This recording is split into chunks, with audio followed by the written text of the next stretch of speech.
ആമേൻ. ആമേൻ. മറ്റാരെങ്കിലും ഉണ്ടോ? ബ്രദറെ, ഞാൻ ഇന്നലെ ബ്രദർ പ്രാർത്ഥിച്ചപ്പം എനിക്ക് സൗഖ്യമായത്. ഞാൻ ഇന്നലെ കടയിൽ നിൽക്കുമായിരുന്നു, അപ്പം അതുകൊണ്ട് എനിക്ക് സാക്ഷ്യം പറയാൻ പറ്റിയില്ല.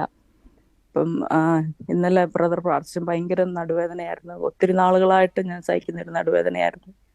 അത് ഇന്നലെ കടയിൽ വെച്ചാണെങ്കിലും ഞാൻ കൈവച്ച് പ്രാർത്ഥിച്ചു. അപ്പോൾ തന്നെ എനിക്ക് സൗഖ്യം അവിടെ വ്യാപരിച്ചു. ദൈവത്തിന് കോടാനുകോടി സ്തോത്രം.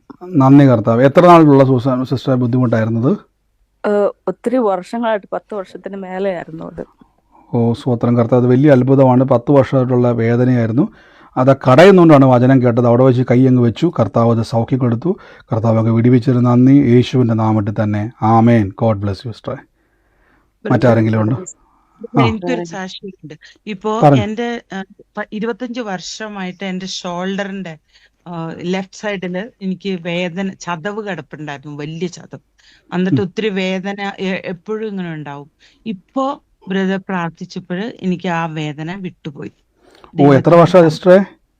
25 വർഷമായതാ അത്. 25 വർഷമായിട്ടുള്ള കൈയുടെ ചതഞ്ഞു കിടക്കുന്ന വേദനയായിരുന്നല്ലേ? സ്തോത്രം. അത് വലിയ അത്ഭുതമാണ്. അത് സൗഖ്യമായല്ലേ? നിങ്ങൾ ഈ സാക്ഷ്യമൊക്കെ പറയുന്നവർക്ക് നേരിട്ട് വന്ന് സാക്ഷ്യം പറയാൻ അവസരമുണ്ട്. അപ്പോൾ എന്തിനാണ് ഞാൻ ഈ സാക്ഷ്യം പറയുന്നത്? നിങ്ങളുടെ ഈ സാക്ഷ്യം കേൾക്കുമ്പോൾ 10, 15, 8, 20 വർഷമായിരിക്കും രോഗികളായിരിക്കുന്നവർക്ക് ഇത് കേൾക്കുമ്പോൾ അവരുടെ അകത്തൊരു പ്രതീക്ഷ വരണം, യേശു എന്നെ സൗഖ്യം. അതുകൊണ്ട് നിങ്ങൾ എന്ത് ചെയ്യണം? നേരിട്ട് സാക്ഷ്യങ്ങൾ പറയാനുള്ള അവസരമുണ്ട്. അതിനുവേണ്ടി തന്നെ സമയങ്ങൾ വേർതിരിക്കുന്നുണ്ട്. നിങ്ങളുടെ സാക്ഷ്യമുള്ള ഒരു മെഡിക്കൽ സർട്ടിഫിക്കറ്റ് ഉള്ളവർക്കും കൊണ്ടുവരാം.